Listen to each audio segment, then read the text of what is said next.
por la invitación. Les voy a compartir mi pantalla. Me dicen ahorita si me pueden ver.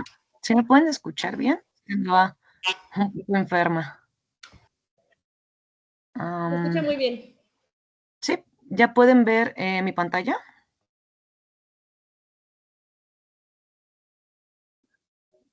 ¿Pueden observar mi pantalla? Sí. Sí. Va, perfecto. Muy bien.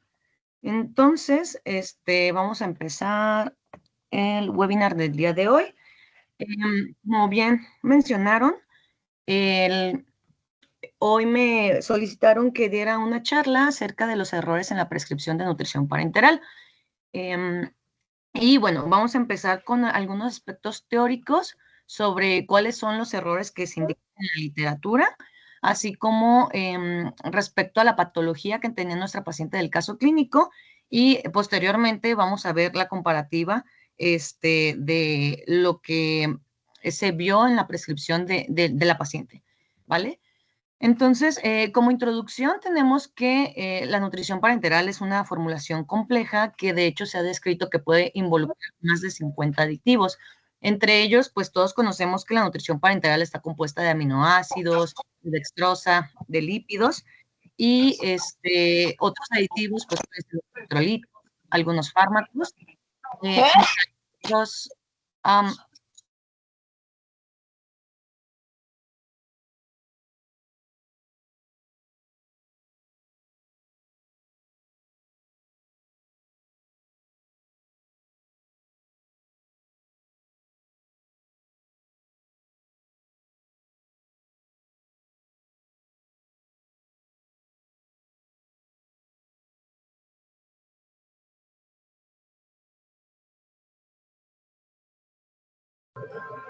Hola, ¿qué tal? Se muteó su micrófono.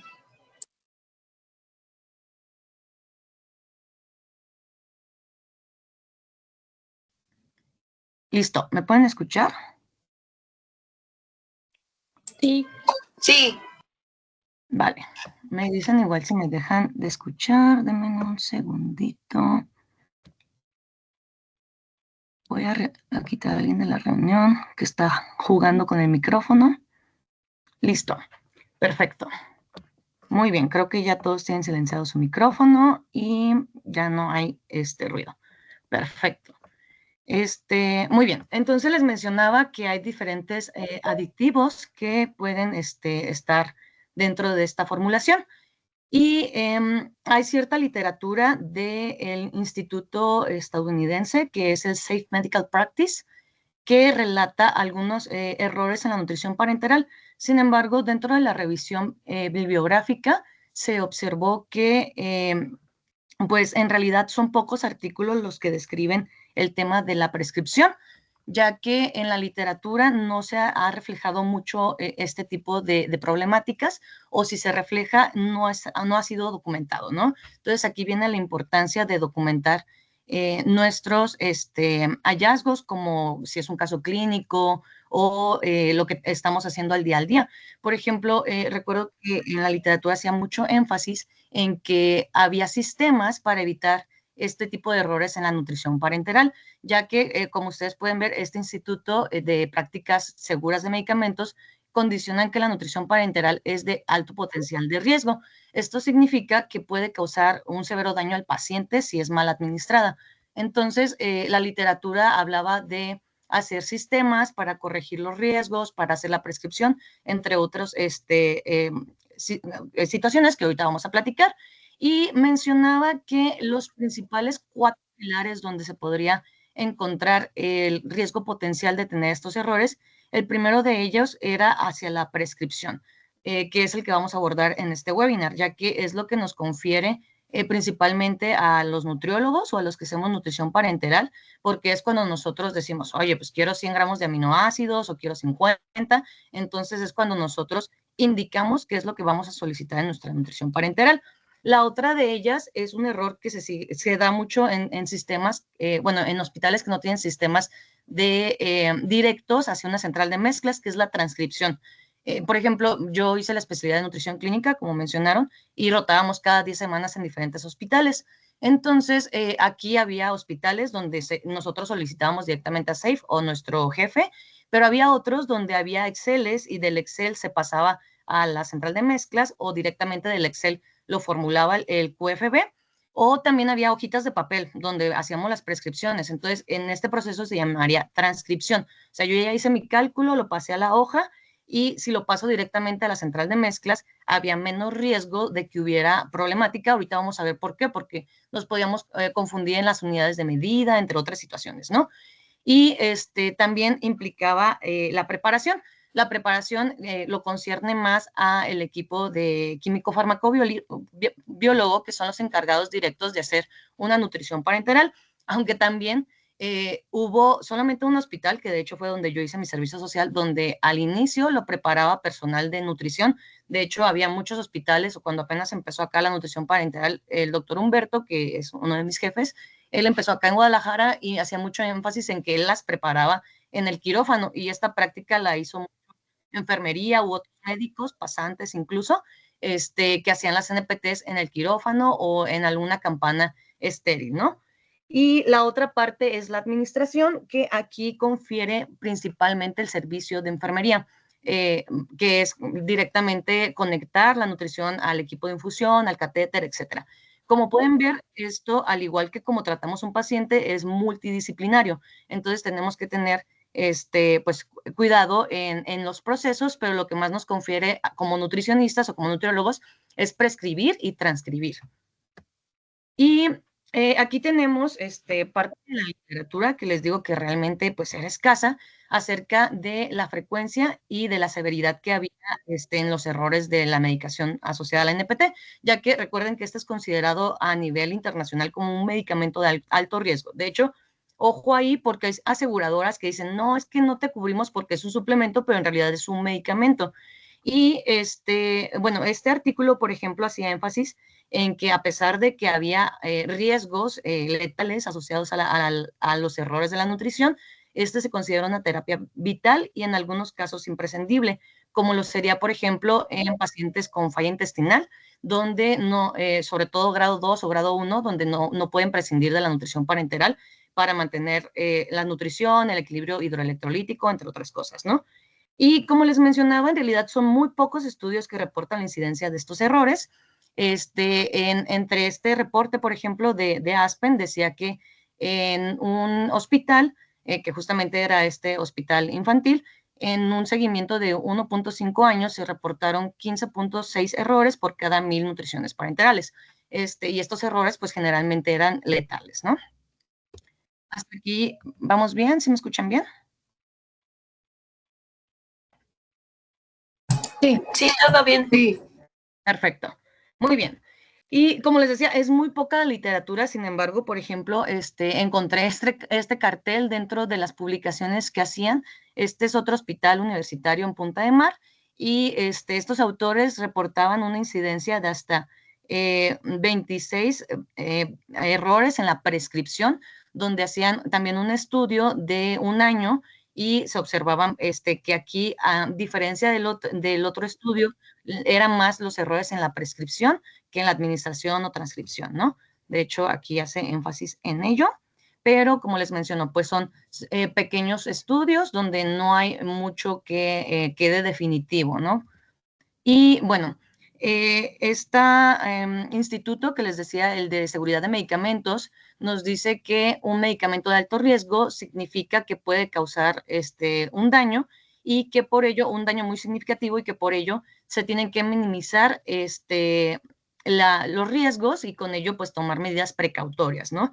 Hay muchos sistemas que se han realizado desde la parte de elaboración que hablaban de estudios gravitacionales acerca de la estabilidad de las mezclas, por ejemplo. Eso era más para químicos farmacobiólogos, por eso es que no lo metí en la literatura, pero sí han habido rastreo de esta problemática, ¿no? Y sin embargo, la literatura sobre todo enfatizaba que se requiere un proceso estandarizado y colaboración total entre el equipo multidisciplinario para disminuir la oportunidad de los errores. Nuevamente, recuerden que la nutrición se trata y en general la literatura dicen que trabajar en equipo, médico, nutricionista, enfermera, químico, farmacobiólogo y estar en constante comunicación.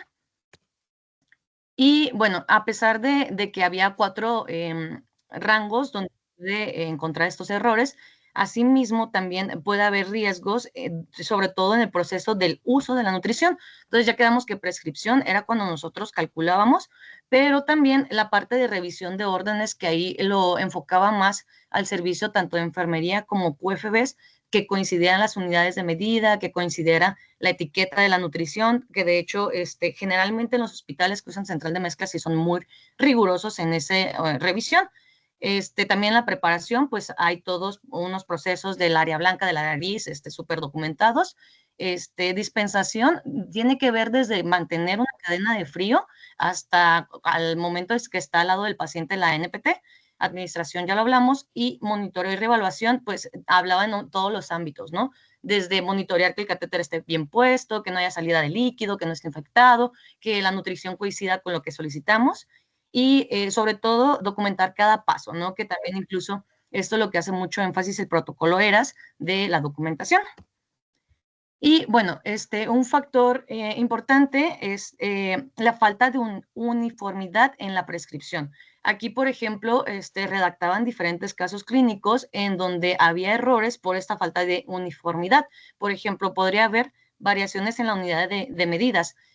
También recuerdo que en los hospitales a veces nos pedían prescribir con miliequivalentes totales, otros con mililitros y otros con gramos por kilogramo. Entonces eso se podía prestar a confusión. Ahí, por ejemplo, decían de un caso clínico de un paciente que le dieron mucho sodio a través del NPT y que la prescripción era 55 miliequivalentes al día y que lo habían confundido con 25 por kilo. Entonces pasaron de 55. Entonces pasaron de 55 a 150, bueno, 165, porque lo permitía mantenerlo la NPT, sin embargo, pues ya rebasaba las dosis para el paciente, ¿no? O sea, por estabilidad química se podía hacer, pero el paciente pues tenía una carga muy, muy importante de sodio y empezó con síntomas y afortunadamente pudieron corregirlo, pero esta variación en las unidades pues es un riesgo, ¿no?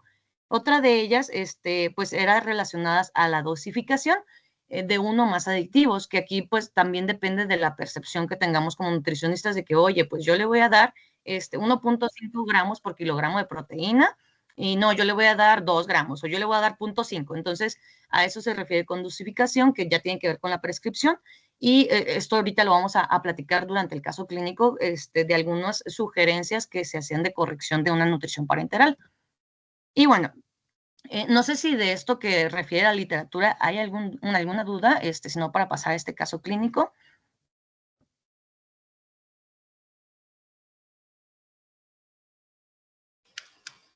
Podemos continuar, todo ha sido muy claro. Perfecto, muy bien. Entonces, el caso clínico justamente fue uno de los pacientes que se observó durante mi rotación en la especialidad. Es una paciente con adenocarcinoma en la ámpula de Vater tipo E3 y con invasión en cabeza de páncreas postoperada de pancreatectomía cefálica, que es mejor conocida como cirugía de Whipple. Ahorita vamos a ver qué tipos hay, pero con conservación del píloro. Y bueno, este tipo de padecimiento que tenía nuestra paciente, pues es un padecimiento en la ámpula de Vater que anatómicamente es donde desemboca el conducto pancreático y el conducto biliar. Justamente ahí se le denomina ámpula o pápila de Vater.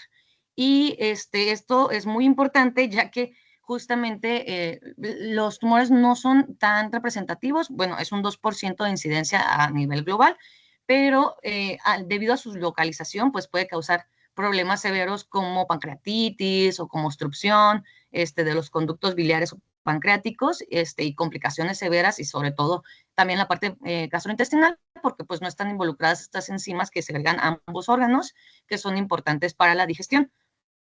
Y bueno, hace también hincapié en que este tipo de patologías se puede dividir en dos, en benignos y malignos. Los benignos puede haber de diferentes tipos, pero justamente el más común es el adenoma, puede ser tubular, velloso, pero este adenoma después puede progresar a hacer adenocarcinoma. Entonces, hay que estar en vigilancia de si se tiene, aunque sea un benigno, porque se puede malignizar e incluso generar metástasis. Y la etiología tenemos principalmente dos. Una es por aparición esporádica, que esta se presenta en una incidencia de 40 a 90 años, pero el pico máximo es a los 70 años. Sobre todo, esta aparición esporádica se vincula mucho a padecimientos genéticos o a tabaquismo. Igual ahorita vamos a ver algunos factores de riesgo. Y también, incidiendo en la carga genética, puede ser secundario o ligado a poliposis familiar, que aquí vean que el riesgo puede ser hasta 100 veces mayor a desarrollar adenocarcinomas en esta parte de ámpula de Vater. Factores de riesgo, como mencionaba, puede ser tabaquismo, raza negra, sobrepeso, infección con el Helicobacter pylori y antecedentes de histerectomía o colicistectomía. En sintomatología clínica, pues sabemos que este tipo de problemáticas, de hecho, en la mayoría de pacientes oncológicos, los síntomas o el hallazgo del padecimiento puede ser incidental o por síntomas muy inespecíficos como pérdida de peso, ¿no? Hasta que ya empieza a generar cierta problemática, ¿no? Entonces, no es diferente el caso. De hecho, la mayoría empieza a presentar pérdida de peso y anorexia, astenia y adinamia, pero una vez que el tumor, incluso ahorita vieron que era tamaño, bueno, tenía un 3, es en tamaño, en TT es tamaño y tenía 3, es que ya está un poco grande, ¿no? Entonces, mencionaba que justamente están en la ámpula de Vater y el hallazgo de estas tumoraciones generalmente o se da por una pancreatitis, porque ya se obstruyeron los conductos del páncreas y pues generó esta pancreatitis, o por una ictericia por la obstrucción del conducto biliar. Entonces, generalmente pueden hacer alguno o ambos padecimientos. También puede haber dolor en el epigastrio, sobre todo en el flanco derecho, o en el epigastrio, y sangrado gastrointestinal. Y bueno, el tratamiento curativo puede ser endoscópico o quirúrgico. Aquí va a depender de muchos factores de riesgo, sobre todo si el tamaño y si se puede resecar, ¿no? O si hay invasión de los vasos sanguíneos, ganglios, entre otros, ¿no? En caso de que el paciente no sea tributario a un tratamiento endoscópico o quirúrgico, se podría llegar a poner un drenaje endoscopio palativo. Generalmente pueden poner stents para evitar que se esté tapando ambos conductos y que esté generando pancreatitis o cálculos biliares o lo que sea, ¿no? Que veíamos que también la incidencia es alta. Y en caso de la resección curativa, pues vamos a ver que si el crecimiento se da más en la parte intraductual y que está limitado a la mucosa o submucosa, y no hay invasión cefálica, se podría hacer de medio endoscópico, que es muy raro que sean candidatos a este tratamiento, pero sí se puede llegar a hacer. Y si no, pueden hacer una cirugía menor que se llama ampulectomía quirúrgica, y si ya es invasor y ya es un tamaño mayor y rebasa la submucosa, pues ya tendríamos que hacer la cirugía de Whipple que se presenta en esta paciente, ¿no? Y justamente la cirugía de Whipple puede haber de dos tipos, conservadora o no conservadora de la parte pilórica. Básicamente en esta se estirpa pues donde está la pápila y si hay tumoración o no del páncreas, así como parte de, bueno, del estómago, si no es conservadora, y si es conservadora se mantiene hasta píloro, y generalmente también quitan la vesícula. Esta es como la reconstrucción que se vería, y aquí hay que hacer énfasis en que hay dos anastomosis, una que se une entre el páncreas y el yeyuno y otra que se une entre el estómago y el yeyuno. Entonces tenemos que tener muchísimo cuidado de que no haya distancia de estas mismas. Y bueno, esta es la papilectomía quirúrgica y esta sería la endoscópica. Es como la mínimamente invasiva, pero pues son muy seleccionados los casos que se pueden hacer. Y bueno, sabemos que en este tipo de población se ha desarrollado protocolos de recuperación acelerada, mejor conocidos como ACERTO o ERAS. Y en este tipo de pacientes, pues son candidatos a entrar en este tipo de protocolos para recuperación acelerada. aquí sobre todo nos dicen que si son candidatos a una cirugía de Whipple, pues podemos empezar con la evaluación nutricional y hacer una intervención perioperatoria.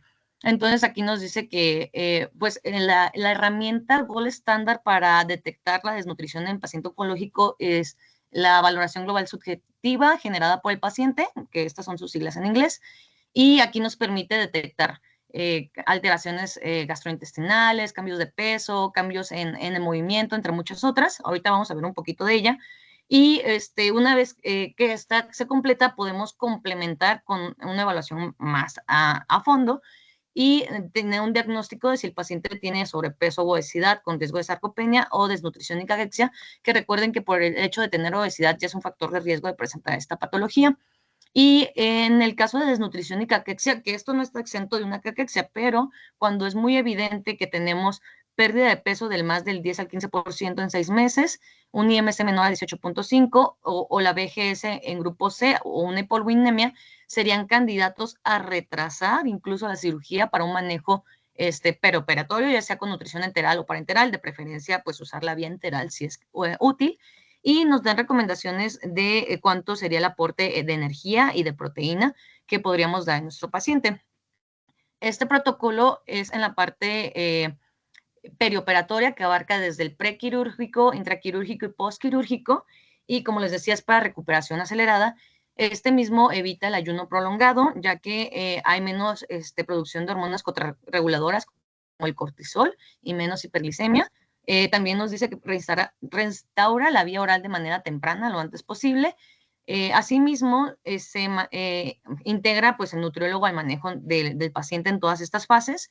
Hay un control metabólico, de hecho, después de una cirugía sugieren mantenerlo entre 140, sobre todo si es un paciente crítico, no rebasar 180, y hay correlaciones que se van a hacer para atenuar el catabolismo y la disfunción gastrointestinal, así como tratar de hacer la movilización precoz.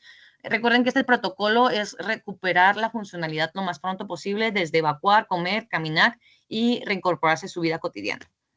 Y en el periodo postoperatorio, pues aquí va a depender mucho de las alteraciones anatofisiológicas derivadas de la cirugía. En este caso, qué tanto porcentaje del páncreas se resecó, si se conservó píloro o no, si hay complicaciones, que ahorita vamos a ver cuáles son las más comunes. Y este estado generalmente es un estado hipercatabólico, ya que una cirugía de Whipple se considera una cirugía mayor, dura hasta 8 horas o más en este procedimiento quirúrgico, y vimos que quitan vesícula, quitan intestino, quitan parte del estómago, quitan parte de varios, hacen varias anastomosis, incluso ligan muchísimos vasos sanguíneos, entonces tenemos que tener esto en consideración. Y aquí los requerimientos energéticos, incluso en casos de desnutrición, se pueden ir hasta 45 kilocalorías por kilo y mínimo aportar de 1.2 a 1.5 gramos kilo al día. Asimismo, se recomienda la nutrición enteral temprana, donde hay controversia entre el uso de las fórmulas enterales estándar y fórmulas con inmunonutrientes, sobre todo en cirugías gastrointestinales y de cabeza y cuello. Si el paciente previamente estaba desnutrido, si hay cierta literatura inclinada hacia la inmunonutrición, y si no presentaba desnutrición, pues hay más literatura encadenada a nutrición estándar, pero también esto va a depender de la tolerancia a la fórmula, ¿no? Incluso si ocupamos suplementar enzimas digestivas o alguna otra enzima para ayudar a la digestión, si generan complicaciones, que ahorita en 2 diapositivas hablamos de ellas, y también tener en consideración que puede haber complicaciones sépticas y tenemos que enfocar justamente en la parte de inmunonutrientes a favorecer la cicatrización y restaurar nuestras proteínas plasmáticas, que generalmente siempre bajan después de un estrés quirúrgico. Asimismo, hace énfasis en lo que decíamos, reinstaurar la vía enteral lo antes posible, y de preferencia en este tipo de pacientes se recomienda un plan hipograso o una dieta blanda, por así decirse, controlada en carbohidratos simples, porque suelen hacer como complicación diabetes tipo 2, y fraccionada en diferentes tomas de comida, porque también se llega a modificar la capacidad gástrica y a haber retardo en el vaciamiento. Y justamente hablando de las complicaciones, vean la incidencia, o sea, del 19 hasta el 57% puede haber alteración en el vaciamiento gástrico, pues por resección del estómago, por menos producción de motilina, dependiendo de las técnicas quirúrgicas. Se dan algunos procinéticos, se cicla la nutrición, entre otras cosas. Incluso se puede poner una ¿cómo se llama? Una sonda de doble función para descomprimir y para descomprimir el estómago y alimentar en ayuno. Esta se recomienda poner durante la cirugía o antes de la cirugía. Y también puede haber fístulas, aquí vean, sobre todo pues de alto riesgo porque son o en páncreas o en vías biliares y pues estas generalmente son catastróficas, ¿no? Y puede ser una incidencia de un 12 hasta un 38%. Asimismo, vean la incidencia hasta un 52%, del 30 al 52%, de insuficiencia pancreática exócrina, generalmente pues severa. Y esto nos puede condicionar esteatorrea, pérdida de peso, malabsorción de grasas, de vitaminas liposolubles, entre otros, y se recomienda como tratamiento de enzimas pancreáticas, por ejemplo, el creón, entre otros, ¿no? Y insuficiencia pancreática endocrina, donde recuerden que el páncreas pues es un órgano que hace ambas funciones, una que produce enzimas digestivas, que es la exocrina, y otra que produce hormonas como la insulina, que es la endocrina, ¿no? Entonces, dependiendo de la cantidad de páncreas que se reseque durante la cirugía, pues pueden también terminar con diabetes. Y bueno, vamos a arrancar con la ficha de identificación de la paciente. Esta es una paciente femenina de 48 años de edad que ya tenía antecedentes de madre con cáncer de mama y carga genética a diabetes. Ella previamente se diagnosticaba sana, no había tenido ningún antecedente personal patológico y no patológico. Ella inicia su padecimiento actual con ictericia no alcohólica, vean las bilirrubinas totales a expensas de la directa hasta 17, o sea, estaba amarillísima. Y aquí le realizaron una endoscopía con una CEPRE, donde observaron el ampuloma, se tomó biopsia y vieron que era un adenoma poco diferenciado. Y a este momento, por todas las implicaciones gastrointestinales, tenía una pérdida de peso de 4 kilos. Posteriormente se hizo un TAC donde vieron que tenía dilatación de la vía intra y extrahepática e invasión en la cabeza de páncreas. Y pues ya con esto, como veíamos en el algoritmo de toma de decisiones, pues no iba a ser candidata a un tratamiento endoscópico, sino más bien una cirugía, y no solamente de la ámpula de Vater, sino de parte del páncreas, ¿no? Entonces, fue candidata a cirugía de Whipple. Y se coloca un catéter central antes de empezar la cirugía, y durante la cirugía se hace un Whipple conservador de píloro, se extirpa la vesícula y se hace una pancreato anastomosis y gastro anastomosis, que era la misma que les enseñaba en la gráfica anterior. De hecho, pues aquí está. Y nada más la diferencia es que no cortaron parte del estómago, sino que reconstruyeron directamente aquí, versus de acá, ¿no? Este es el conservador. Y bueno, empezamos la parte de evaluación nutricional. De hecho, este es el tamizaje que les digo que es como el gold estándar, que de hecho en algunos artículos lo consideran como una evaluación completa, que es la evaluación global subjetiva generada por el paciente, donde vemos que no había pérdida de peso al momento de la evaluación. De hecho, había un aumento, pueden observar que mejoró. Primero perdió peso antes del diagnóstico y luego volvió a ganar peso. Y bueno, algunas alteraciones gastrointestinales, limitaciones en la actividad física. En total de esta evaluación, ahorita vamos a ver otros aspectos, nos da un puntaje de 6 puntos, donde ya requería intervención nutricional, sobre todo para manejar la parte de malestares gastrointestinales, incluso soporte nutricional. Esto sigue siendo parte de la evaluación. Les digo, es una evaluación muy larga. Ahorita vamos a ir desglosando algunos puntos e incluye la valoración, la BGS, y la exploración física. Y bueno, dentro de los antropométricos, desafortunadamente en este hospital no contábamos con un estudio de bioimpedancia, sin embargo, pues sí teníamos cómo sacar el área muscular del brazo y entre otros índices. Entonces, con ella veíamos que su peso habitual era de 7,3 y que su peso actual veíamos que había ganado peso. Un peso ideal de 45 kilos y un peso ajustado de 52,4. No presentaba porcentaje de pérdida de peso al momento de la evaluación, y su IMC era de 36,4, que según la OMS era una obesidad grado 2. Sin embargo, pues no sabemos cuánto están sus reservas de grasa, pero podemos tomar como medida la circunferencia de cintura para justamente ver riesgo cardiometabólico, pues que sí estaba bastante alto y que se clasificaba como obesidad central. Asimismo, se tomó el índice de riesgo nutricional, teniendo un riesgo grave, y el área muscular de brazo, manteniendo musculatura promedio. Entonces, pues fue lo que teníamos a la mano y lo que podríamos medir. Asimismo, también podemos hacer esta pequeña medición que es la circunferencia de pantorrilla, que también es un reflejo de nuestras reservas de masa muscular. Y un punto de corte menor a 31 ya nos habla de bajas reservas, y como ven, ella tenía 41, pero también tenía edema, entonces hay que considerar eso. Antes de la cirugía, ahí les marqué las proteínas séricas estaban en rango normal, a pesar de ser un paciente oncológico que normalmente la PCR aumenta y bajan estas proteínas, pero ella estaba pues bien conservada. Ya incluso antes de la cirugía tenía en ayunas ligeramente aumentada la glucosa.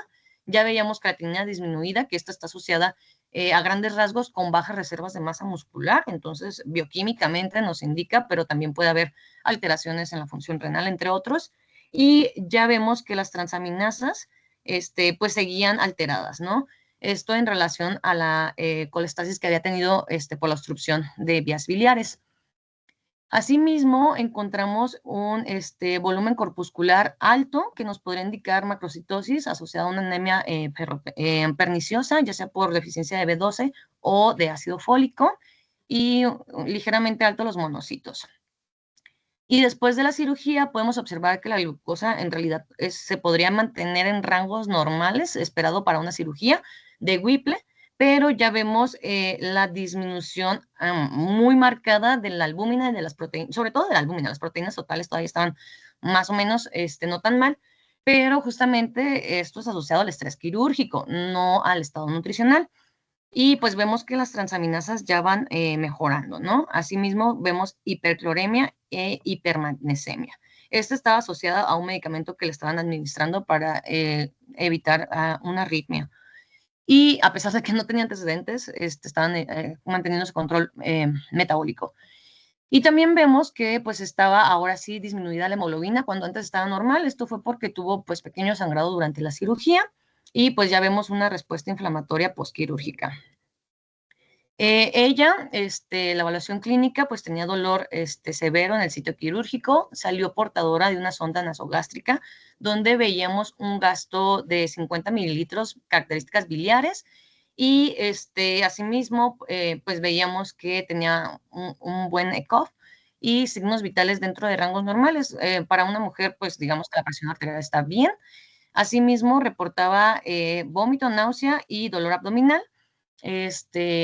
Así, en la exploración física se observaba conjuntivas y uñas pálidas. En realidad era palidez generalizada porque pues veíamos que la albúmina estaba un poquito baja.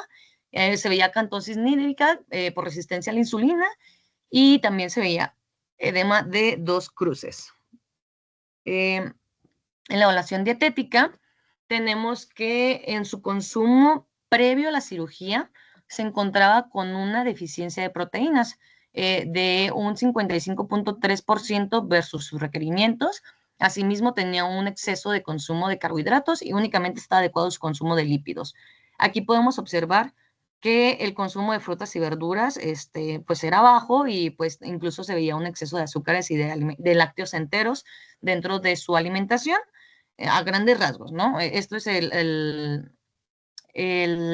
¿cómo se llama? La descripción de su recordatorio, se hizo ahí todo, no le hice a poner ahí de qué comía esto, comía el otro, sino que esto ya fue cuando se sacó por el software. Y el consumo de líquidos también era bajo, hasta de 1 litro al día. No tomaba suplementos y no era alérgica ni intolerante. Antes de la cirugía en este hospital sí estaban muy enfocados en el protocolo ERAS. Entonces, 14 días antes de la cirugía, perdón, un mes antes de la cirugía, suplementaron caseinato de calcio, se dio una dieta baja en grasas sin colecistoquinéticos y también se le dio una carga de maltodextrina 2 horas antes de la cirugía. Y bueno, diagnósticos nutricionales, estos son los de la Academia de Nutrición y Dietética. No les voy a leer todo porque ya fueron los hallazgos que ahorita les platiqué, pero tenía una función gastrointestinal alterada, tenía obesidad tipo 2, ingesta excesiva de carbohidratos y le colocaron una nutrición parenteral por debajo de los requerimientos, que ahorita vamos a hablar de ello, que es para lo que vamos. En objetivos nutricionales, pues era optimizar el aporte de nutrición parenteral, que fue con lo que salió de la cirugía, iniciar la vía oral lo más pronto posible. También iniciar suplementación especializada, sobre todo para la insuficiencia pancreática, para la cicatrización y mejorar el estado nutricional. Y bueno, aquí hay que, pues, tomar un consenso de qué nos dicen las grandes guías de Aspen y ESPEN versus el tratamiento de un paciente crítico obeso. En este caso, nosotros nos guiamos nuestras recomendaciones por lo que dice ESPEN, que nos dice una dieta isocalórica alta en proteínas usando el peso corporal ajustado. Esto es diferente versus Aspen, donde nos dice peso corporal ideal y ya nos dan recomendaciones. En este caso de la paciente entraba entre 11 y 14 kilocalorías por kilo y hasta 2 gramos de proteína por peso, pero ellos manejan con peso ideal. Nosotros nos fuimos con las de ESPEN.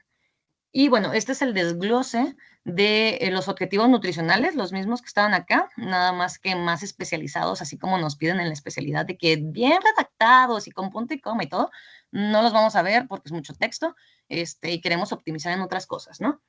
Y bueno, aquí realmente lo que se hizo es que esta paciente lo estaba viendo un equipo de nutrición clínica del hospital y nosotros estábamos en otra área y nos interconsultaron porque la evolución de la paciente no era favorable, entonces nos pidieron una segunda opinión. Entonces, aquí directamente, de hecho, ni siquiera alcanzamos a intervenir, pero sí hicimos el análisis en retrospectiva de cuáles hubieran sido nuestras recomendaciones en la intervención para plantear un plan y para intervenir, pero desafortunadamente pues no pudimos hacerlo. Entonces, aquí podemos observar que pues nosotros nos fuimos con ESPEN teniendo un cálculo por un peso ajustado versus el servicio que lo hizo por peso ideal. Podemos observar que de hecho en calorías ellos les dieron un poquito más, realmente no presentaba riesgo de síndrome de realimentación, entonces pues no está mal. Y en aportes proteicos estábamos muy similares al inicio. Creo que nada más ellos daban un poquito más del aporte tanto de carbohidratos como de lípidos. Y pues aquí se pueden observar que en su cálculo de nutrición parenteral no incluyeron ninguno de los electrolitos, únicamente 10 de MBI y 10 de oligoelementos.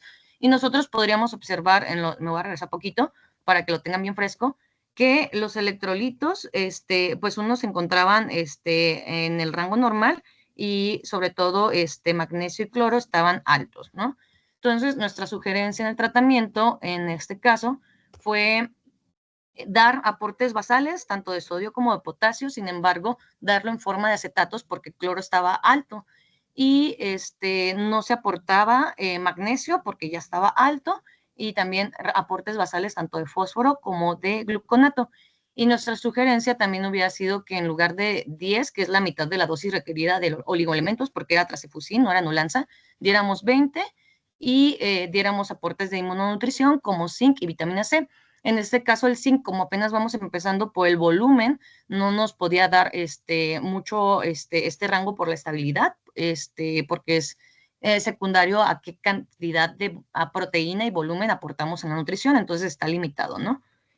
Y en la segunda intervención realmente no había laboratorios de control, sin embargo veíamos que el peso, porque todos los días la pesaban, había tenido una disminución de 500 gramos. Aquí hay que hacer énfasis en que si hay un cambio de peso brusco, generalmente está asociado al estado de hidratación más que al estado nutricional, o sea, una sobrecarga hídrica o una deshidratación. Y con ella veíamos que justamente tenía edema, entonces probablemente estaba en la fase oligúrica, poliúrica, donde estaba orinando ese exceso de líquidos. De hecho, vean su uresis de 2.200 mililitros y mantenía signos vitales en rangos normales, ahí apenas como que queriéndose febrícula, solo tenía un dolor leve en sitio quirúrgico y todavía no canalizaba gases.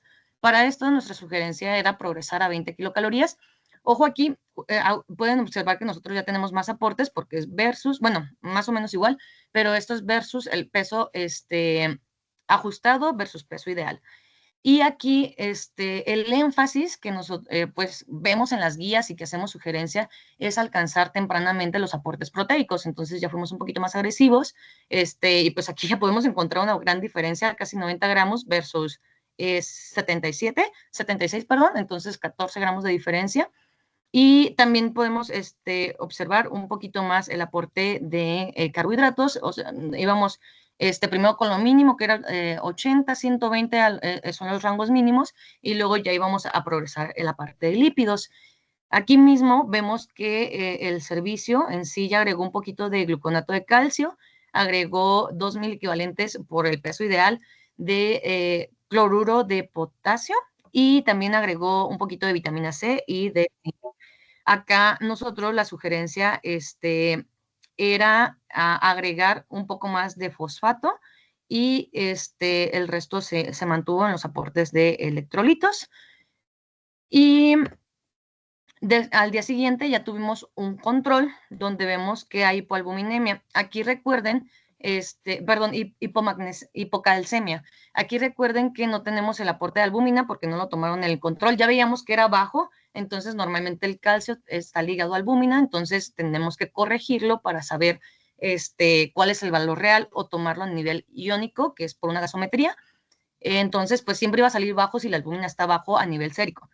Y veíamos que la creatinina seguía bajando, incluso que el potasio estaba bajo, y pues realmente fue lo que nosotros sugerimos, pero veíamos que al inicio no se estaba administrando potasio en la NPT y que pues esto también podría estar asociado a esa disminución y que estaba orinando más. Sin embargo, este día la uresis bajó bruscamente a 700. Veíamos que seguía perdiendo peso, pero vean la diferencia, 2 kilos, entonces sí era más por la parte hídrica y persistía en ayuno con signos vitales en rangos normales. Posterior, la siguiente intervención, en base a estos resultados, se ajustó a aumentar más el calcio, que estaba en 10. Bueno, la sugerencia era aumentarlo a 20, que es lo máximo 22, que nos deja dar por límites químicos la NPT. Ahora que ya tenemos más volumen, aumentar también un poquito el aporte de zinc, corregir el aporte de fósforo, porque vean que también está en el límite inferior, al igual que el potasio, y subir más los aportes de potasio. Estaba en 1.5, pues nos subimos a 2, ¿no? Que es el aporte alto recomendado dentro de requerimientos. Y vean, aquí ya la sugerencia era alcanzar los 2 gramos por proteína por peso ajustado, para mejorar pues el aporte de proteínas, que pues ya aquí la diferencia es de 15 gramos versus lo que realmente se aportó. Y seguían sin aportar el resto de electrolitos, a pesar de que aquí el potasio estaba bajo, no lo decidieron aportar en la nutrición parenteral. Entonces, pues ahí hacemos énfasis en lo que hablábamos de errores en la prescripción, de que, oye, pues es que si está disminuido y que hay alteraciones en la uresis, pues mínimo ponle lo basal, ¿no? Era como una de las observaciones que se hacía. Y en este otro control veíamos que el fósforo se bajó de manera brusca, al igual que un aumento del sodio. La uresis se seguía manteniendo baja y aquí el servicio, no le pusimos otra intervención nosotros sugerida, pero el servicio dijo que ya no iba a haber cambios. De hecho, mantenía ahí las notas de que sin cambios porque el aporte ya está al 100% de sus requerimientos. O sea, esto era lo que ella iban a aportar en una paciente, que eran 26 kilocalorías por peso ideal, que son 1,200 kilocalorías para una paciente que pesaba 70 y tantos kilos. Entonces, pues también ahí, desde la perspectiva del análisis, nos pudimos quedar un poco bajos, pero les digo, depende de qué guía usamos, etcétera, etcétera. Y persistía en ayuno, peristalsis ya estaba presente y tenía cierto dolor en la herida quirúrgica. Y aquí iniciaron líquidos claros, sin embargo, tuvo dolor abdominal y náuseas. Aquí se sugeriría, pues, nuevamente, bueno, se realizaron ajustes de electrolitos en base, pues, ahora sí, a electrolitos periféricos para reinfundir lo que estaba alterado, pero se sugeriría, pues, seguir administrando los que estaban alterados, ¿no? Y aquí, al contrario, retuvo por todas las reposiciones que se hicieron, 1.7 kilos. O sea, iba de que bajaba, subía, pero era por el tema hídrico. De hecho, que el cloro estuviera alto estaba más asociado a las soluciones que pasaban, no en la NPT, porque si veían, pues ni siquiera tenía electrolitos, ¿no? Entonces hay que estar bien atentos.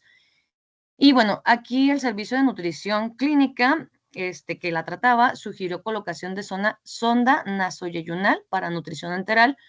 Y pues aquí ya fue cuando el médico tratante nos pidió una segunda opinión para ver por qué no evolucionaba favorablemente la paciente, porque pues ya llevamos varios días donde hay dolor abdominal, donde intenta empezar la dieta, donde hay vómito. Entonces dijo de que, oye, ¿qué pasa? Dale una vueltita, ¿no? Y ya fuimos a valorarla y obtener estos datos, ¿no?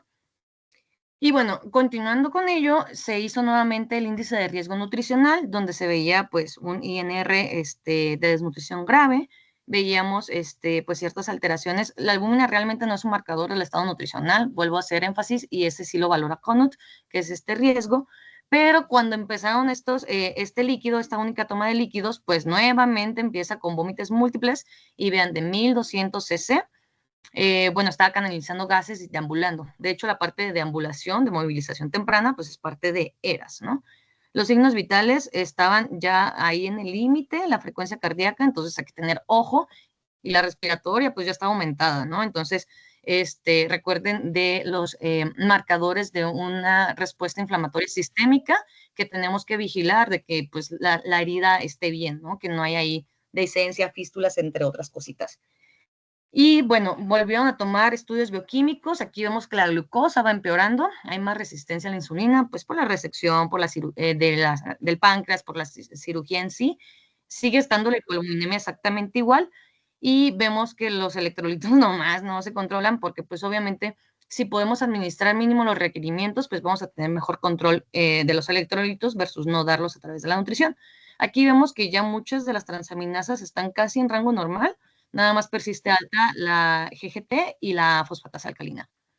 Y vemos que la hemoglobina, de hecho, había mejorado y que seguía con respuesta inflamatoria sistémica. De hecho, aquí vemos que ya hay una leucocitosis, entonces hay una infeccióncita, sí había severa, y por eso es que también estaba ya casi taquicárdica y con la frecuencia respiratoria alta. Entonces, ojo, mucho ojo. Y bueno, aquí nuestra sugerencia de hacer la intervención, porque les digo que básicamente ellos ya no modificaron mucho los aportes, era incluso subir un poco más los requerimientos, ya ven que el rango es de 25 a 30 kilocalorías, entonces subirlo a 30 y subir los aportes de proteína, ya que estábamos teniendo pérdidas de líquido gastrointestinal de 1200, entonces eso nos condiciona pérdidas de nitrógeno, entonces sí condiciona un aumento de esto. Y para mejorar el control glicémico, pues tal vez en lugar de 60-50, 60-40, 50-50 de la distribución de las calorías, pero también podemos hacerlo por gramos por kilogramos. Hay muchas formas de hacer el cálculo, ¿no? Y pues estas fueron las sugerencias donde esto ya no se usa mucho, pero es la relación de kilocalorías gramos de nitrógeno, no proteicas gramos de nitrógeno, donde se habla de una distribución de un paciente crítico versus esta que ustedes ven acá, que nos está hablando de un paciente con una severidad catabólica moderada. Entonces, pues sí se ve la diferencia de los aportes proteicos sugeridos, son 125 gramos más versus 90, pero justamente la literatura, sobre todo en pacientes críticos, hace mucho énfasis en que dar aportes adecuados de proteína también disminuye la morbimortalidad y quedarnos con déficit tanto de calorías como de proteína aumenta la morbimortalidad pues asociada a la malnutrición, ¿no? Entonces, por esto, pues, hicimos nuestra sugerencia, aquí era cuando ya dimos nuestra opinión, era ser un poquitito más agresivos y hacer esas correcciones hídricas y electrolíticas. Y bueno, aquí veíamos que, bueno, el descontrol de electrolitos seguía, la glucosa ya se mejoraba por la administración de insulina exócrina y que nuevamente la retención de líquidos estaba ahí, la diuresis está mal cuantificada y ya podemos volver a ver la taquicardia presente, así como náuseas, vómito, sí estaba canalizando gases y bueno, este día de hoy fue cuando pues en consenso determinaron si poner esta sonda nasoyeyunal para empezar la vía enteral temprana, entre comillas. Y bueno, aquí hicieron, o sea, intentaron colocar la sonda, pero posterior, como vieron que seguía con náuseas, que vomitó, decidieron hacer un ataque donde vieron que la paciente tenía estómago retencionista con abundante líquido oscuro en el estómago. No era posible valorar la mucosa gástrica. Ahí mismo se colocaron, pues ya tenía la sonda, aspiraron 1200 cc de contenido gastrobiliar y tenía alto riesgo de broncoaspiración, por lo que se suspendió el procedimiento y se decide intentar de nuevo la colocación de la sonda el día lunes. No me acuerdo qué día era ese porque ya pasaron un par de años, pero bueno. Y en este control por la mañana podemos ver que los electrolitos pues seguían alterados, incluso el magnesio que estaba persistiendo alto, pues ya estaba bajo. El peso ya no lo habían podido medir por inestabilidad de la paciente, ya no se podía levantar, se sentía muy mal, estaba pues con mucho gasto por la sonda, vean, hasta 1900 oscuro y espeso. que pues, ¿qué pensamos? Melénico, ¿no? O sea, si ya está oscuro, si está espeso, si está en gastos de café.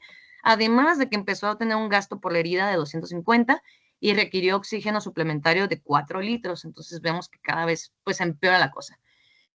Y bueno, desafortunadamente, la metieron pues al servicio de endoscopía para colocación de esta sonda. Vemos que incluso aquí estaba hipertensa, mantenía PAM apenas en valores basales, es la presión arterial media, también se usa mucho en paciente crítico. Estaba taquicárdica, estaba con oxígeno suplementario e incluso tenía un choque grado 2, o sea, mucho ojo. Y aquí, justamente en el servicio de endoscopía encontraron que pues ese líquido oscuro que tanto decían aquí, que ya venían diciéndolo desde hace varios días, o sea, ¿dónde está? Desde acá, vómito oscuro, bla, bla, bla. Apenas se dieron cuenta que era un sangrado. Entonces, midieron la hemoglobina y era de 4.5, por eso estaba en choque grado 2. Entonces, pues la pasaron a terapia intensiva con falla hemodinámica.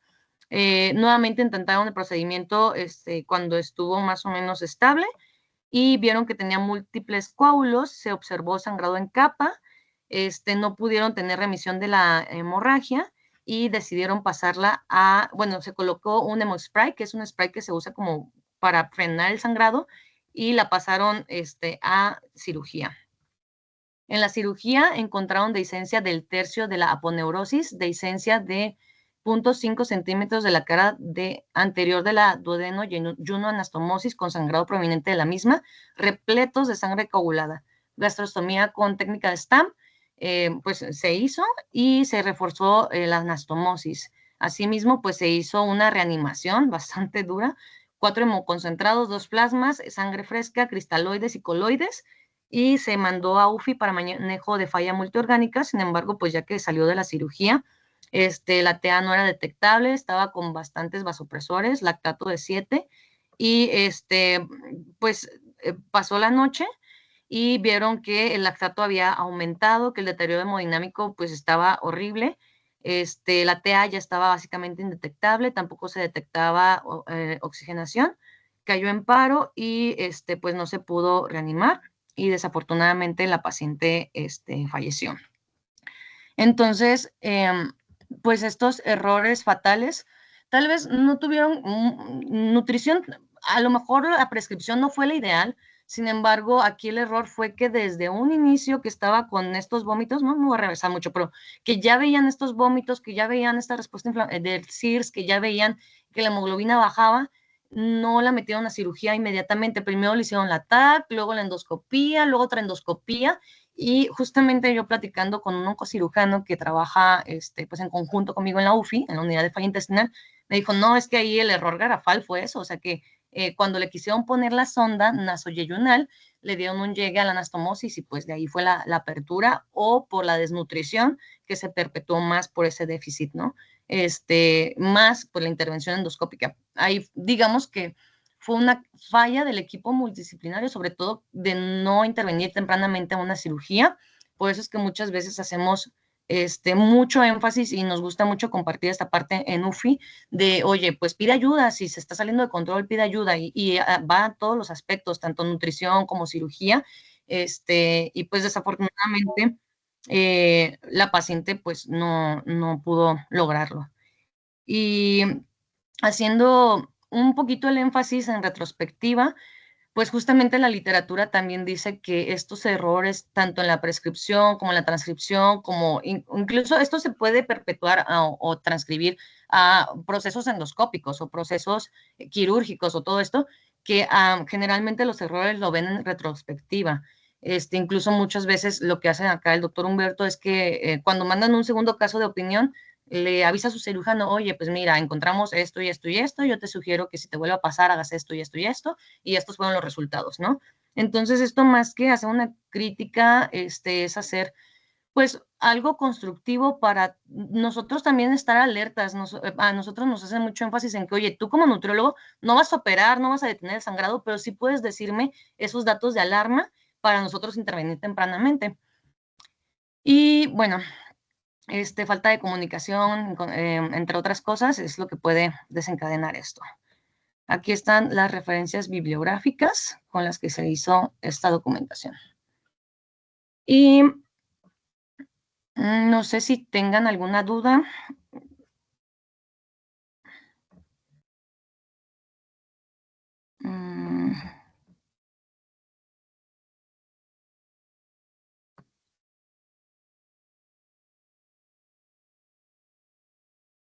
¿Alguna preguntita o algo?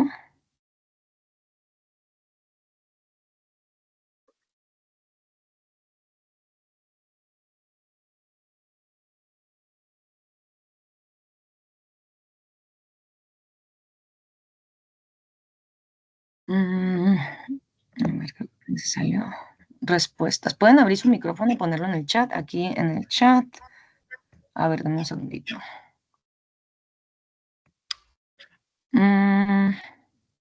Bueno, pues vamos a dar un momento para que se animen a escribir sus preguntas en el chat. Y antes de eso vamos a agradecer ampliamente a nuestra maestra Judith por su plática, muy interesante, muy completa, muy informativa. Muchísimas gracias. Y aprovechando el momento, vamos a invitarlos, aprovechando su interés por el tema y ayudando a seguir con su formación, vamos a invitarlos a nuestro curso de DUMI, experto para nutrición parenteral. El día de hoy les vengo ofreciendo una oferta. Ay, denme un momento. ¿Me escuchan? Sí. Sí, escuchamos. Ok. Denme un segundo, disculpen. Voy a pasarles la información. ¿Ahí pueden ver mi pantalla? No, aún no. Ay, discúlpenme, ya.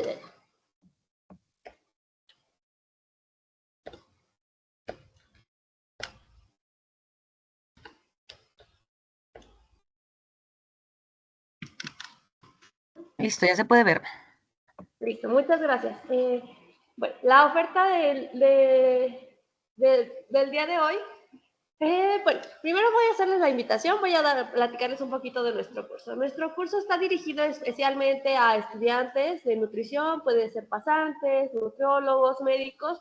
Este es un curso teórico práctico. La parte más importante de este curso es que vamos a tener muchos casos clínicos, los cuales nos van a ayudar como a saber cómo actuar en ciertas situaciones, porque a veces la teoría es una cosa, pero la práctica es otra. Este curso va a ser totalmente en línea. Una cosa padre de este curso es que se pueden conectar un mes después, estas grabaciones se quedarán para que ustedes puedan tomarlas si no tuvieran tiempo de conectarse en el momento del curso.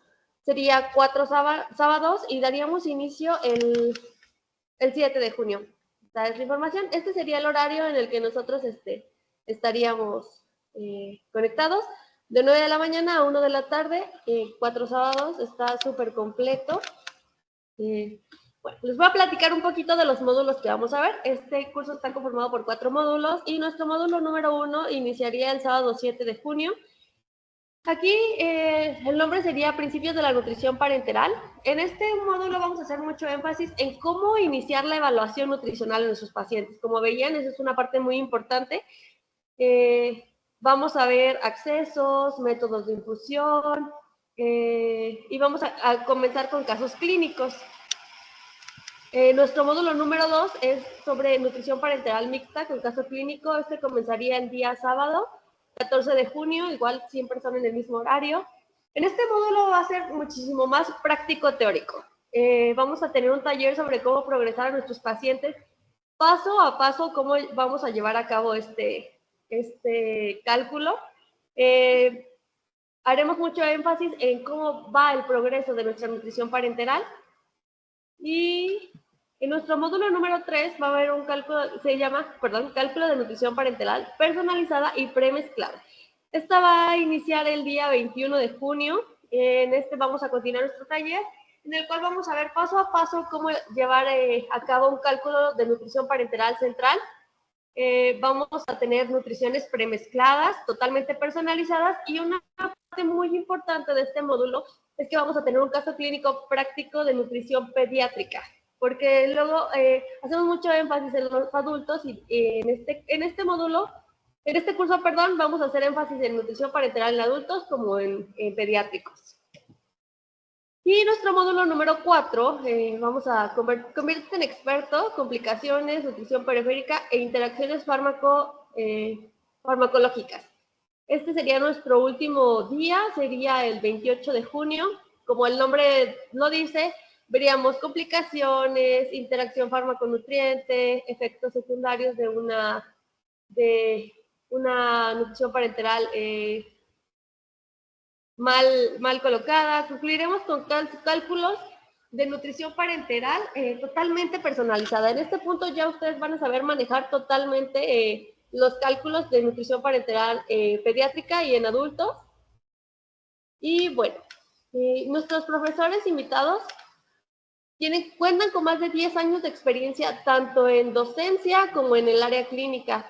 La verdad es que aprenderían de los mejores. Si gustan saber más del currículum de nuestros profesores, pueden visitarnos en nuestras redes sociales. Al final de la presentación les voy a dejar los datos.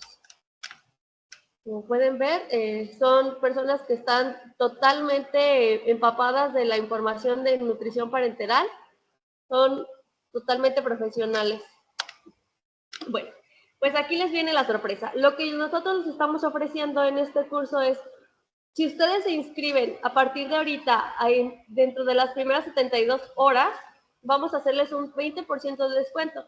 Si ustedes se llegan a inscribir después de las 72 horas, ya no respetaríamos ese descuento.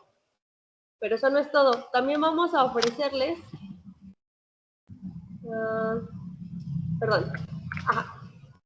un ebook gratis. Este ebook gratis es una guía para calcular nutrición parenteral en niños y adultos. Lo importante de esta guía es que detalla paso a paso cómo llevar a cabo el cálculo de una nutrición parenteral. El costo normal de esta guía, si tú la consigues por fuera, es de $19, pero todas las personas que estén inscritas a nuestro curso les vamos a regalar este ebook totalmente gratis. Y eso no es todo. Tenemos una sorpresa más. Y esta es nuestra cereza del pastel. Vamos a tener un ebook más gratis. Este tiene un costo de $39 y es una guía de cálculo para adultos y pediátricos de la Academia de Nutrición y Dietética. Este libro, este ebook, más el otro, tienen un costo de $58 si ustedes lo consiguieran por fuera, pero quedaría totalmente gratis. Este tendría un costo de $1,120 aproximadamente, que es más o menos el costo que tiene nuestro curso. Entonces, pues prácticamente tendrían la información más la información que nuestros expertos les compartan y se resolverían todas las dudas que ustedes tengan. Aquí les voy a dejar la información de nuestras redes sociales. Si deciden inscribirse, pueden mandarnos mensaje a WhatsApp o a nuestras redes sociales de Instagram. Les comparto la información, o Facebook. En cualquiera de nuestras plataformas recibirán respuesta inmediata. Y bueno, pues espero que se animen a conocer, a formar parte de este proyecto, a especializarse, a aprender, a seguir actualizándose. Y bueno, pues los voy a dejar con nuestra compañera Judith para que nos resuelva las dudas si es que hay alguna en el chat. Muchas gracias, Carla. Aquí están preguntando en el chat, además de las felicitaciones, muchas gracias, sobre qué parámetros bioquímicos consideras más relevantes para la evaluación de este tipo de pacientes peri y poscirugía. Muy bien. Pericirugía es donde nos puede dar un poquito más de información, ya que aquí, por ejemplo, si tomamos en cuenta la albúmina, la prealbúmina, como veíamos en esta paciente, podemos tener más un diagnóstico de marcadores nutricionales más que de marcadores en la fase inflamatoria. Aquí hay muchos artículos que nos hablan, como los que le mencionaba, que cuando aumenta la PCR baja bruscamente las proteínas estructurales, como ellos las globulinas, proteínas totales, y pues por ello es importante mantenerlas en consideración y que no son marcadores de nutrición. También, sí, aquí podemos hacer pruebas funcionales como lo que es una dinamometría, la prueba de la silla, la caminata de los 6 segundos, nos daría mucho énfasis en la parte de cómo está el estado de masa muscular. De hecho, había otros estudios, por ejemplo, Acerto u otros, que hablan más de una rehabilitación, que incluso dura hasta 6 semanas mínimo, porque también nos pueden hacer actividad física, suspenden el cigarro, hacen ejercicios respiratorios y los resultados son aún mayores. Dentro de estos parámetros también puedes considerar el colesterol, que nos habla de desnutrición crónica, incluso algunos otros, porque dices que más a nivel sérico, como la medición del BUN, del nitrógeno ureico en la orina de 24 horas, para ver cómo está el catabolismo. Y mismo, de hecho, lo podríamos estar repitiendo durante la evaluación. Y también en paciente crítico ha habido mucho estudio sobre la vitamina D a nivel sérica, que si la puedes medir antes y después y corregir las deficiencias, pues tienen mejores resultados este tipo de pacientes. Y también preguntan, creo que hay unas manitas levantadas, ahorita igual les damos No me quedó muy claro en sí el por qué no decidieron prescribir electrolitos al inicio, si estaban altos al inicio. La verdad es que yo no tenía mucha interacción con el otro equipo de nutrición. Realmente yo estaba en la parte de consulta y ellos en el rol hospitalario. Entonces, únicamente asistía a los pases de visita, pero cuando hacíamos comentarios de cómo hacer pues algunos ajustes o algunas recomendaciones, pues no nos hacían mucho caso. Fue por eso que el tratante fue que nos dijo de que, oye, vela a evaluar. Y ahí yo desconozco por qué no usaban estos electrolitos si sí los tenían disponibles y que incluso después vimos que sí le ponían calcio, que sí le pusieron un poquito, le pusieron potasio, cloruro de potasio. Entonces, realmente no sé si tenga que ver con problemas de no saber cómo calcularlos o de no tener esta interacción con el médico de que, oye, le voy a poner 40 miliequivalentes de fosfato en la nutrición para que tú no lo necesites reponer por fuera y que tampoco le pases más carga de líquidos y qué tanto se puede hacer en la nutrición, porque también ahí la estabilidad de los nutrientes químicamente se puede implicar. Entonces, no se hace como tal una reposición de los electrolitos por la nutrición, pero sí te puedes dar los requerimientos y mantenimiento en la misma. Y también preguntan cuál fue el momento crucial y detonante clave que pudo cambiar el rumbo de este caso clínico. Pues yo creo que el trabajo multidisciplinario y la comunicación, porque incluso el hecho de que el médico tratante no tuviera esta comunicación directamente con su equipo de nutrición y más bien fuera con alguien externo, pues nos habla de que tal vez el equipo multidisciplinario no estaba tan bien integrado como pues acá afortunadamente sí lo tenemos, esta comunicación absoluta entre la enfermería, entre el médico, entre los diferentes médicos, porque no solamente es el cirujano, es el internista, es el anestesiólogo, el radiólogo, el endoscopista, entonces tenemos que tener esa comunicación. Yo creo que aquí el problema fue que ya había una problemática y nadie señaló esa problemática, que era pues los vómitos con pozos de café, y se pudo ahí intervenir tempranamente. ¿Cómo sabemos en qué momento iniciar la nutrición para evitar complicaciones? ¿Qué indicadores debemos tomar en cuenta, ya sea bioquímicos o físicos? ¿Te refieres a nutrición bioral, parenteral o enteral? Igual mientras nos contesta Jetsi, creo que Joanny tiene levantada su mano. No sé quién más tenga levantada su mano. Sí, Joanny, Sí, es lo que nos Yo, contesta. muchas gracias, Judith. Estuvo muy padre el caso, increíble. Creo que mi pregunta va muy relacionada con la de Jetsi, que justamente en este curso quería preguntarte si vamos a aprender cómo identificar si el paciente está hemodinámicamente estable para lo que comentabas, ¿no? Poder reportar a los médicos algún signo de alarma, ya sea físico, químico o clínico, y que ellos puedan dar el abordaje. Y mi otra pregunta es con respecto a ¿cómo sabemos si la reposición hidroelectrolítica que estamos haciendo a través de la nutrición parenteral es pertinente con base en la reposición que están haciendo los médicos a la par? La primera pregunta, sí, de hecho, es que esa plática me la pidieron también dar acá los organizadores. Entonces, la de evaluación nutricional, esa plática la voy a dar yo y va enfocada al paciente crítico. Entonces ahí incluso les pongo de la parte de nutrición enteral, ya veíamos que el paciente está hemodinámicamente inestable y todo esto.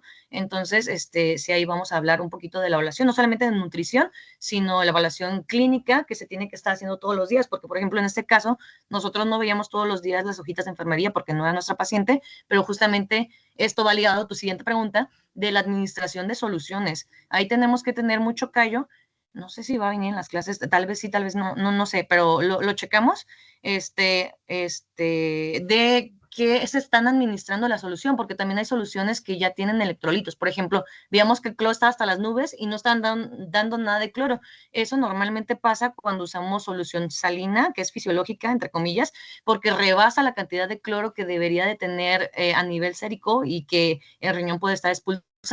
Entonces, cuando normalmente la paciente tiene esta solución y ahí hacen las reposiciones, puede haber hipercloremia y eso puede condicionar también acidosis hiperclorémica. Entonces, aquí tenemos que tener, como les mencionaba, muchísima comunicación con el equipo, sobre todo médico, sobre todo los internistas que son los que hacen las reposiciones, y también con ellos ponernos de acuerdo en cómo vamos a manejar la reposición, porque, por ejemplo, acá lo que hacemos mucho en los equipos multidisciplinarios es de que yo le mando mensajito al médico tratante, al que se encarga de la parte de los líquidos, que generalmente es el internista, le digo, oye, doc Corona, la paciente tiene un fósforo de 2, le voy a poner 45, que es lo que me deja darle en la NPT, de hecho, se fijan, son 5 más que el requerimiento, y ¿te parece bien o crees que sea necesaria una reposición?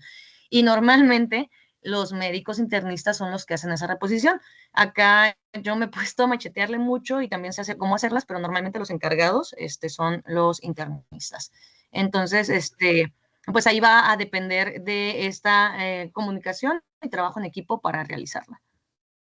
Y creo que... Muchas gracias, Judith. Y una última pregunta con respecto a la reposición.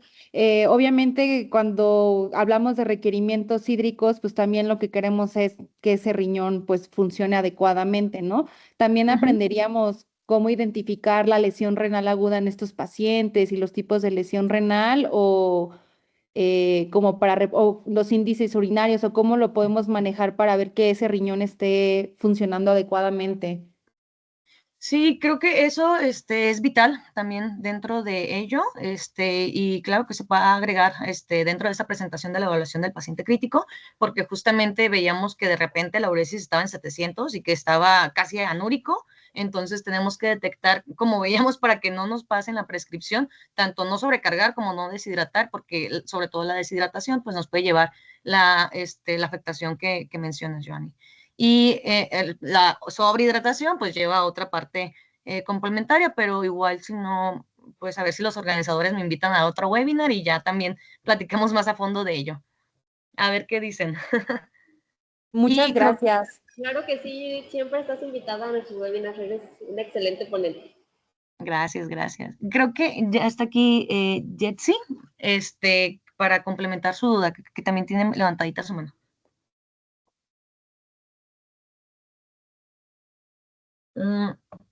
O no sé si la pusiste. Más bien es Joanny, ¿no? Joanny Blesson. No. Es que Joanny levantó la mano, pero también está aquí la manita levantada de Así. Jetsi Muñoz, que fue quien nos preguntaba de el momento de iniciar nutrición. Pero no sé si lo puso acá en el chat. No, Jetsi, no te escuchas. Ah, a ver, si quieres te ayudo a abrir tu micrófono, creo que puedo hacerlo. Ah, no. Ya está abierto tu micrófono, ¿eh? Pero no te escuchas.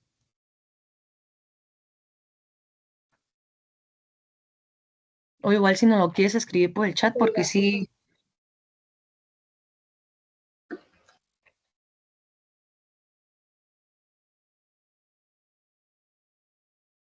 Mm, a ver, mientras nos van escribiendo, déjenme ver qué otras preguntas hay. Alexa me parece que también tiene una duda. Veamos si se escucha. Ah, sí. Adelante, Alexa. Hola, buenas noches. Yo tengo una duda de lo que comentaba Joanny, o sea, de la duda que tenía de las prescripciones que hacían tanto médicas en suero para la reposición hidrolítica.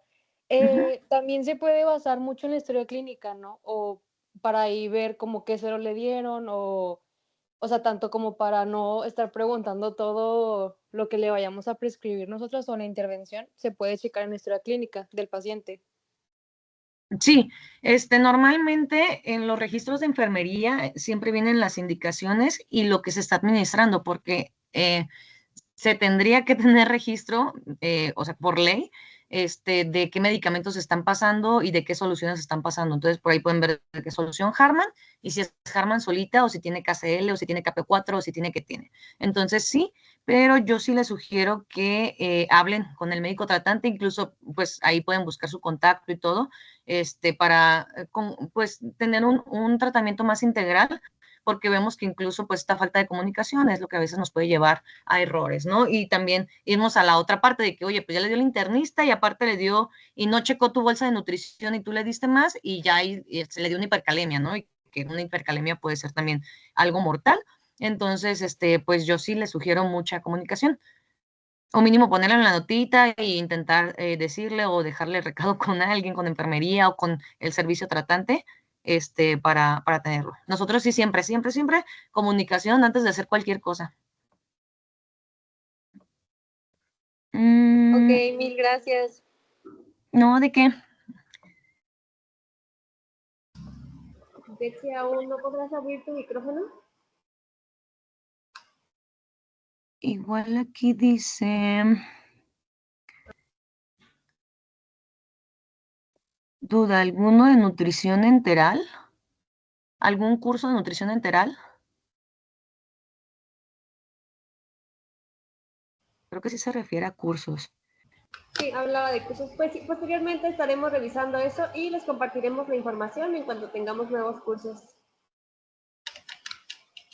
Dice, ¿pueden volver a colocar el flyer con los horarios y costos, por favor? Sí lo coloqué. Ah, ok. Es que no vi, andaba viendo otras cosas. ¿Hasta qué grado podemos intervenir como nutriólogo?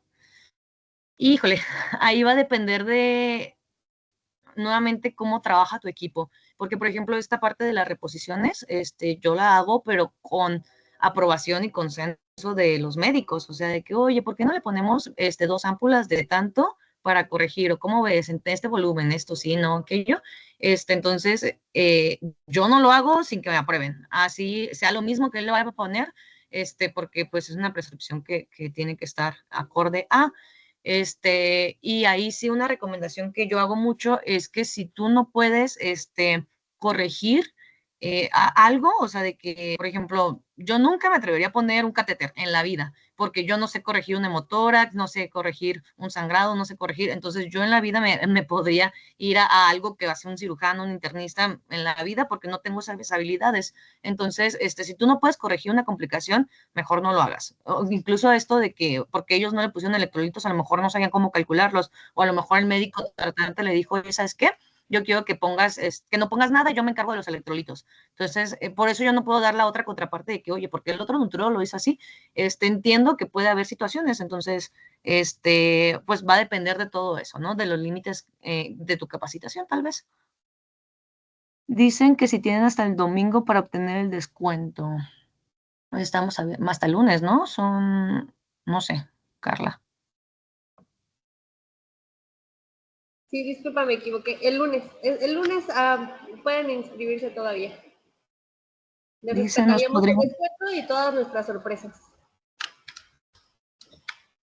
preguntan que si van a compartir la grabación. Me parece que sí la van a mandar, ¿no? No sé. Sí, así es, la estaremos compartiendo.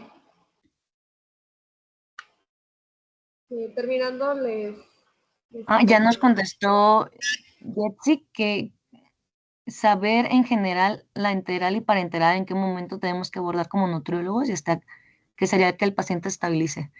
Sí, pues justamente esta parte la vamos a ver cuando hablemos de evaluación nutricional, porque siempre, siempre, siempre para poder iniciar nutrición, ambos tipos de soporte, tiene que haber estabilidad hemodinámica, pero sobre todo en situaciones como un paciente crítico, como fue el caso del día de hoy. La enteral es más riesgosa porque puede haber isquemia mesentérica si el paciente está en altas dosis de vasopresor o si no hay una buena perfusión. entonces va a haber ciertos marcadores como el lactato que veíamos de 7 a 12, de hecho un lactato más de 2 sería contraindicación de soporte nutricional de cualquiera de ellos. Entonces, sí sería hasta que hemodinámicamente esté estable, que incluso esto coordina con lo que dicen las guías Aspen y ESPEN, que incluso es al segundo o tercer día de entrar a la UCI, que es cuando ya hay estabilidad. Entonces, pues ahí va a depender de estos evaluación, pero sobre todo la estabilidad hemodinámica, que haciendo hincapié en los signos vitales, o sea, de que la PAM, que es la presión arterial media, esté arriba de 65, que pues la presión, bueno, esa marca de la presión arterial, y que no tenga hiperlactatemia, que cómo están los parámetros de ventilador, entre otras situaciones, pues que se manejan más en un paciente crítico. La verdad es que es bastante amplio esto de la evaluación, entonces a grandes rasgos, si tú ves que tus signos vitales están todos por las nubes, y que hay apoyo vasopresor y más de 2 vasopresores, etcétera, etcétera, pues sí tendrías que tener muchísimo cuidado en el inicio y en el avance. Y también algo súper, súper importante que siempre tendrían que hacer es vigilar que no tenga riesgo de síndrome de realimentación, porque pues puede ser una complicación letal que podríamos ahí sí intervenir mucho nosotros como nutriólogos, ¿no? En la parte de dar 100% cuando el paciente tiene riesgo de refeeding y pues conducir a alteraciones hidroelectrolíticas letales. Gracias. No, ¿de qué? Ah, ya te escuchamos súper bien. Ah, sí, creo que ya hasta el final se escuchó. Ah, muy bien, Jetsi. No sé si con eso contesté tu pregunta o más o menos. O... Sí, sí, igual, bueno, quiero como parafrasearlo y llegar a la conclusión de que vamos a iniciar la nutrición, ya sea enteral, parenteral, de acuerdo a la evolución de nuestro paciente, ¿no? No lo vamos a complicar más cuando esté, digamos que en el punto agudo, entonces nos vamos a esperar a su evolución para de ahí partir, hasta que él ya esté un poco más estable dentro de lo que cabe, ¿no? En el padecimiento. Exacto. Sí, porque Ok. incluso si el paciente trae derrame pleural y tiene una sobrecarga hídrica impresionante, nosotros si damos nutrición parenteral o mucho líquido, podemos complicar más la situación. A veces nos tenemos que quedar un poquito cortitos y como dices, hasta que no esté más estable, hablarlo mucho con el médico para cómo empezar y empezar poco a poco, cuidando pues la evolución clínica. Igual Sí, aquí gracias. pregunto. Ay, perdón, con gusto. ¿Cómo podemos evitar la isquemia intestinal cuando comienzan con vasopresores, comenzando a las 48, 78 horas, o depende del paciente?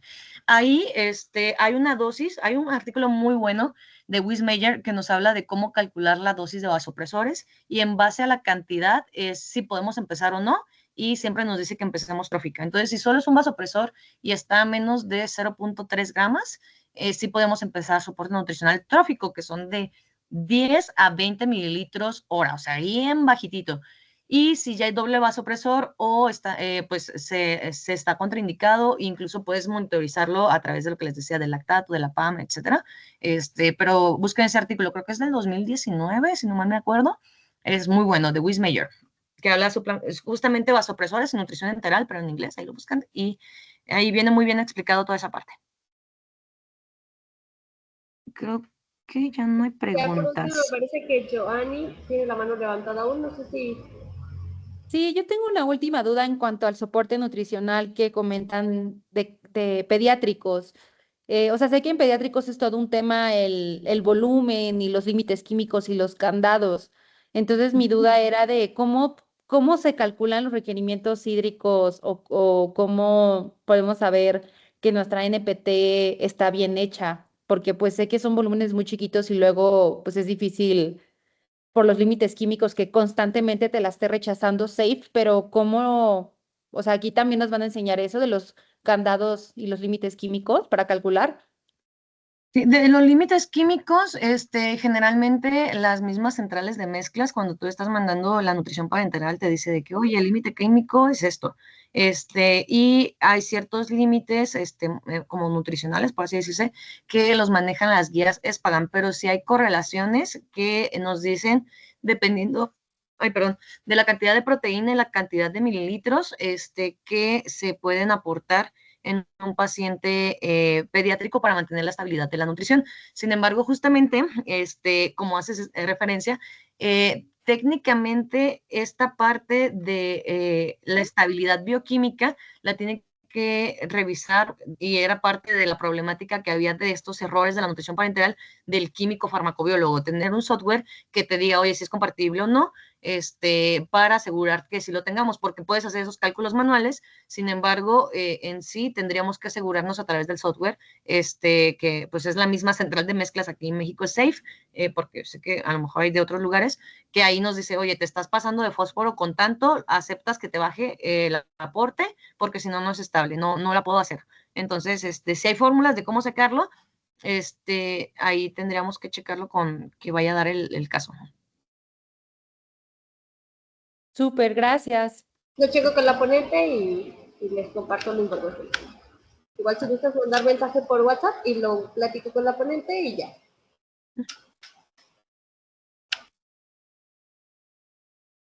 Creo que ya no hay preguntas. Me parece que es todo. Bueno, chicos, pues los